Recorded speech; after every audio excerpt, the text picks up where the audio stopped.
What's up, tribe? How you guys doing? Go ahead and hit that subscribe button, and I hope you like this video. This is going to be your Women's History Month Spotlight Day 7. So we're going to be talking about Miss Ida B. Wells today. Ida B. Wells Barnett, to be exact, was a prominent journalist, activist, and researcher in the late 19th century and early 20th century.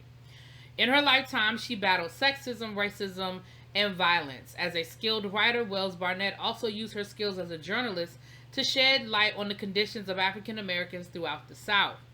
Ida B. Wells was born in Holly Springs, Mississippi on July 16, 1862.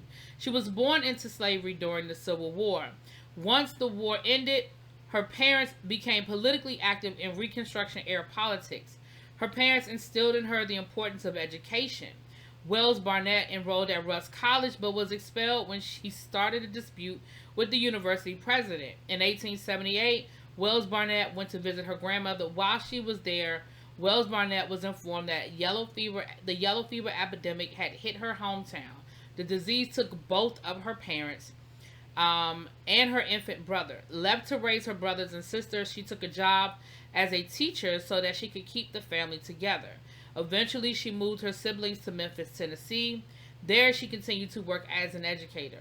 In 1884, Wells Barnett filed a lawsuit against a train car company in Memphis for unfair treatment. She had been thrown off of a first-class train despite having a ticket. Although she won the case on the local level, the ruling was eventually overturned in federal court.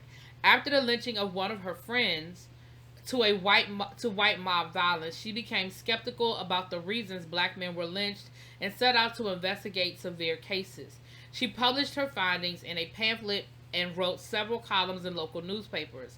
Her expose about an 1892 lynching enraged locals who burned her press and drove her from Memphis. After a few months, the threats became so bad she was forced to move to Chicago.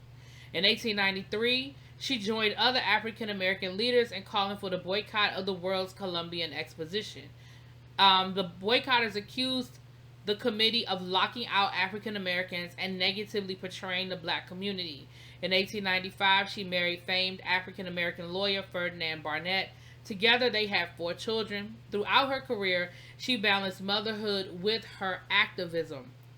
Wells Barnett traveled internationally, shedding light on lynching to foreign audiences. Abroad, she openly confronted white women in the suffrage movement who ignored lynching. Because of her stance, she was often ridiculed and ostracized by women of the suffrage organizations. Nevertheless, Wells Barnett remained active on the women's rights movement. She was a founder of the National Association of Colored Women's Club, which was created to address issues dealing with civil rights and women's suffrage. Although she was in Niagara Falls for the founding of the NAACP, her name is not mentioned as an official founder. Late in her career, she focused on urban reform in the growing city of Chicago. She died on March the 25th in 1931. A story, during the women's suffrage movement, there was a large march that was organized by the suffragettes of the time.